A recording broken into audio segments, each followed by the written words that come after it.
turn subdued and reigned over the world. Those were rejected.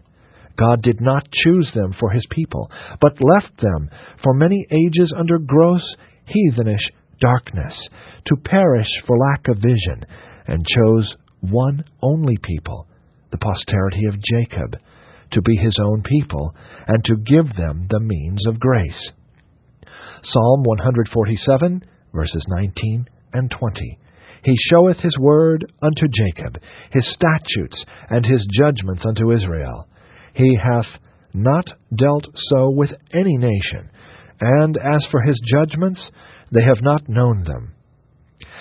This nation were a small, inconsiderable people in comparison with many other people. Deuteronomy chapter 7, verse 7. The Lord did not set his love upon you, nor choose you, because ye were more in number than any people, for ye were the fewest of all people. So neither was it for their righteousness, for they had no more of that than other people. Deuteronomy chapter 9, verse 6. Understand, therefore, that the Lord thy God giveth thee not this good land to possess it for thy righteousness, for thou art a stiff-necked people. God gives them to understand that it was from no other cause but his free electing love that he chose them to be his people. That reason is given why God loved them. It was because he loved them.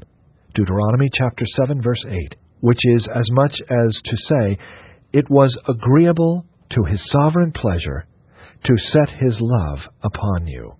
God also showed his sovereignty in choosing that people, when other nations were rejected, who came of the same progenitors. Thus the children of Isaac were chosen, when the posterity of Ishmael and other sons of Abraham were rejected. So the children of Jacob were chosen, when the posterity of Esau were rejected.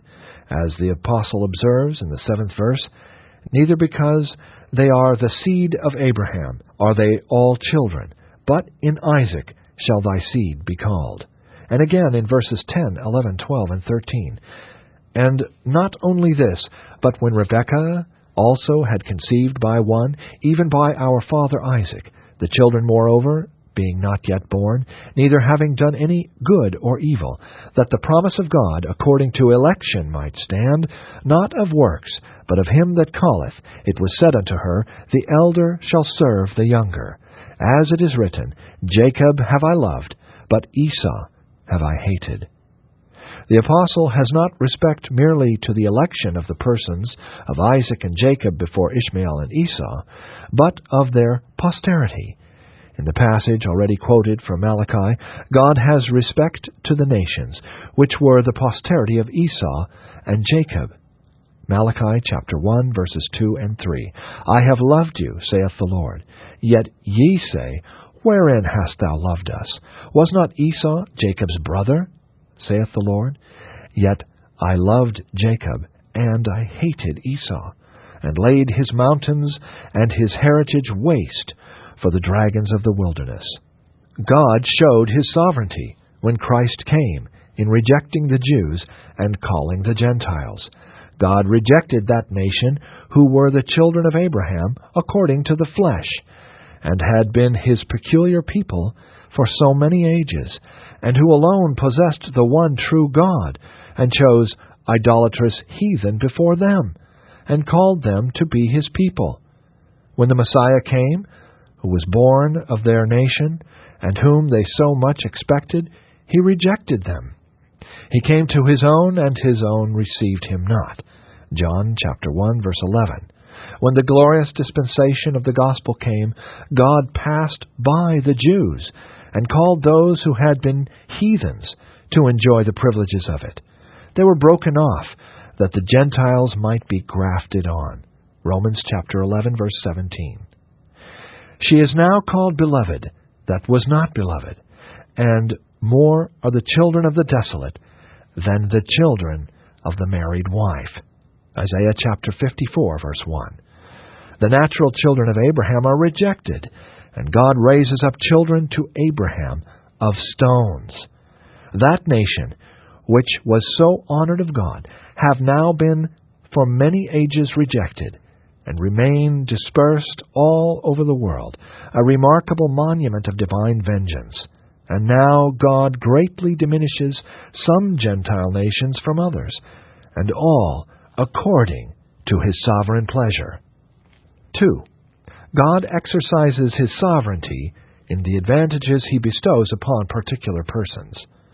All need salvation alike, and all are naturally alike undeserving of it, but He gives some vastly greater advantages for salvation than others. To some He assigns their place in pious and religious families, where they may be well instructed and educated, and have religious parents to dedicate them to God, and put up many prayers for them. God places some under a more powerful ministry than others, and in places where there are more of the outpourings of the Spirit of God. To some He gives much more of the strivings and the awakening influences of the Spirit than to others. It is according to His mere sovereign pleasure. 3. God exercises His sovereignty in sometimes bestowing salvation upon the low and mean, and denying it to the wise and great. Christ, in His sovereignty, passes by the gates of princes and nobles, and enters some cottage, and dwells there, and has communion with its obscure inhabitants. God, in His sovereignty, withheld salvation from the rich man, who fared sumptuously every day, and bestowed it on poor Lazarus, who sat begging at His gate. God, in this way, pours contempt on princes and on all their glittering splendor.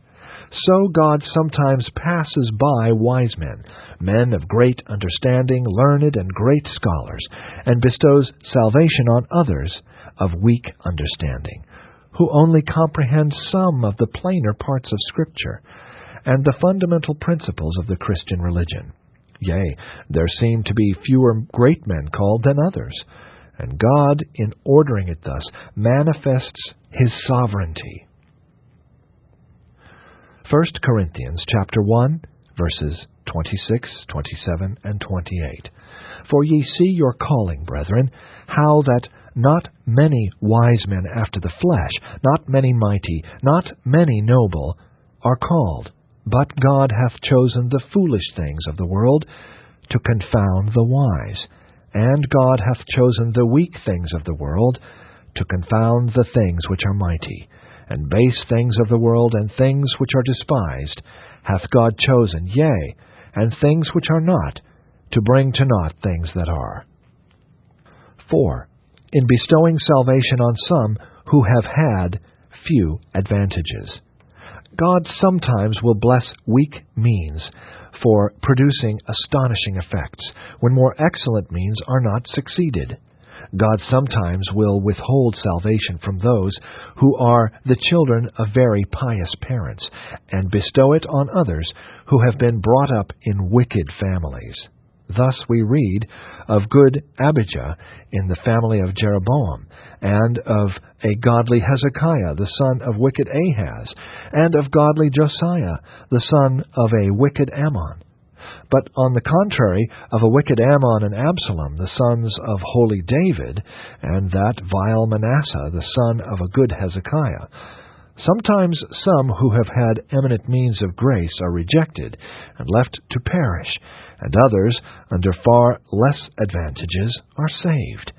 Thus the scribes and Pharisees who had so much light and knowledge of the Scriptures were mostly rejected, and the poor ignorant publicans saved. The greater part of those among whom Christ was much conversant, and who heard Him preach, and saw Him work miracles from day to day, were left, and the woman of Samaria was taken, and many other Samaritans at the same time, who only heard Christ